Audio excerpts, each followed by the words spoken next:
The aftermath of World War I is, well, complicated to say the least. Europe was facing the aftermath of the dissolution of four empires, with power vacuums, revolutions, and counter-revolutions cropping up all over. Today we'll be looking at the aftermath of an empire that was long in decline. Hungary would be independent for the first time in 400 years, yet its independence wouldn't be a peaceful matter. The First Hungarian Republic is born, but its future would be settled in bloodshed. The dual monarchy of Austria-Hungary had existed since the 1860s, though Hungary would be under personal union with Austria dating back to 1526. The union between the two would end after the conclusion of World War I, though shortly before the end of the war, multiple nations would declare their independence from Hungary. October the 28th of 1918 would see the Czech National Council in Prague declare independence. A day later, the Kingdom of Croatia-Slavonia would issue a similar declaration in Zagreb, and so on. In Vienna, workers and former soldiers were plotting revolution, while in Hungary, demonstrations in Budapest developed into the Aster Revolution.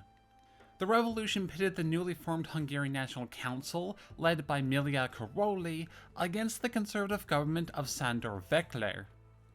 The council had been formed on October the 25th from Hungary's three main left-wing political parties, ones that wanted a separation from Vienna.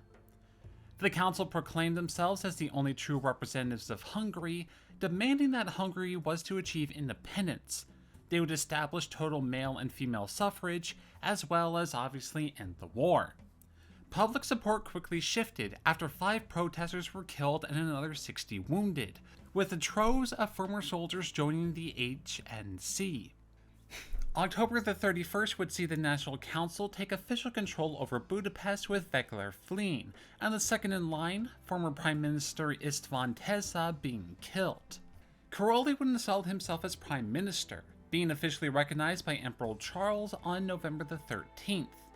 Karolyi's first act as Prime Minister would be to declare Hungarian independence from the monarch, with the establishment as the Hungarian First Republic, also known as the People's Republic.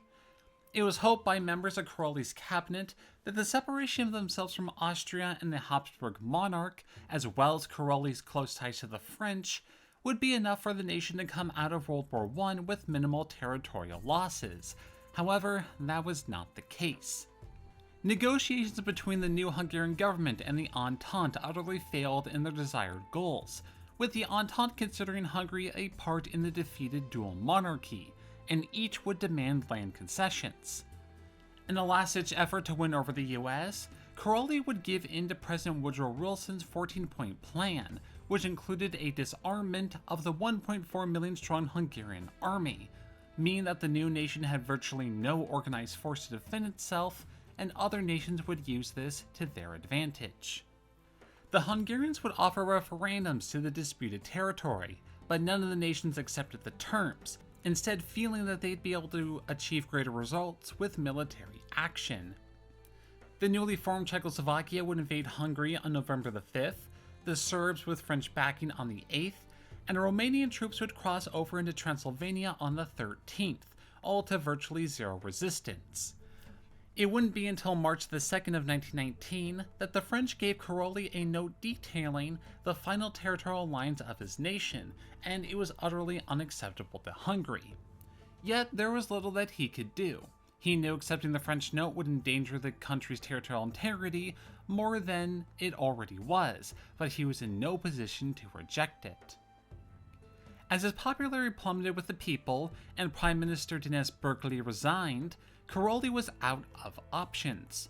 He informed the cabinet that only the Social Democrat Party would be able to form a new government, but unbeknownst to him, the Social Democrats had merged with the Hungarian Communist Party led by Bela Kun. The communists had stated that Russia would pledge her support for the Hungarians in their effort to be restored to pre-war borders. With this pledge hanging high over many, the communists would successfully launch a coup on March the 21st of 1919, installing Bela Kun as leader, who quickly set about establishing the Hungarian Red Army to fight against the invaders. Yet, while they would achieve some successes, the Romanians continued to march onwards. capturing Budapest itself on August the 6th, thus ending the short-lived Soviet Republic. Now afterwards, the Hungarian First Republic would be re-established under its von Frederick, a counter-revolutionary that was aided by the Romanian army. Frederick would be quick to officially abolish this state, declaring in its space a new Hungarian Republic. While it was hoped that this new counter-revolutionary government would be able to hold on, it itself would soon face the same upheaval that had brought them into power.